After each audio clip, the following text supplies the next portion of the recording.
At the scene, she had to be intubated. She was not able to breathe on her own. After that, in the hospital, Jessica had some complications. So they had to actually go in to her brain and relieve the pressure from the bleed on her brain. And so she actually had a procedure called a craniectomy, where they took a bone flap off, and to evacuate the blood that was in her brain.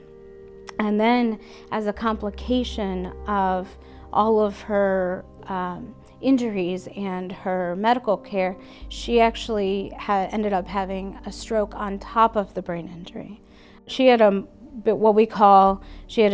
severe traumatic brain injury with multiple trauma. When she came to Ohio State, when she was medically stabilized, they had actually placed a peg tube in her stomach to help her with nutrition. She had a tracheostomy to help her with breathing, but she had been weaned off the ventilator, and she had a brace for her knee. And when she first came to Dodd, she was alert and awake, but she was not able to communicate. The biggest thing was speech, because that's something that I know it in my head, but I couldn't say it for the longest time. It was something that I had to really focus on. Her speech was very, very broken. She had a hard time getting even the simplest of words out, and a very hard time understanding what other people were saying to her, too. She also had an apraxia, where sometimes she knew what she wanted to say, but getting that connection from her brain to her mouth and articulators was pretty difficult, and she would struggle. I remember Meredith, she helped me to stand up, and I was just so excited, like I'm up, but she had to work with me because my knees, it's really hard for me. I didn't think that I'll walk and then to run again, and now like I go to the Y all the time, and some of that stuff that I had to still work on, and it's just like I had to do it, and each time to just get better and better and better. Jess's husband, Josh, is one of the biggest strengths that she has.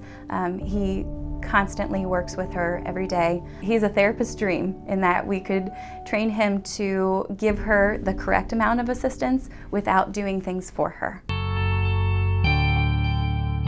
I was kind of like ready, but it's kind of like hard. Where do I start? So my husband too, he was gonna tell me to cook again. Well, I got home, and the very first thing I told my husband, I said, I want to walk. And so I did. And I had my dogs, so I like to take my dogs for a walk. I've never had a patient who is able to just try again as much as she did. And she would try so hard all the time. And she was such a hard worker. And the fact that she didn't let her frustration be a barrier was what made her so successful. With her injury, she had both a traumatic brain injury and a stroke following her traumatic brain injury. She should not have recovered as well as she has, but she has pushed through. She never stops working. Her determination is what made her get there. And one of Jess's main goals was getting back to running a 5K. So there was a 5K near her hometown in Gallion, and Lisa and I, her occupational therapist, went up there to, we didn't run it. We walked it with her. She won the race. She did fantastic. She's amazing. My family here, they're my family because they've always been there, and I just love them. They're my family.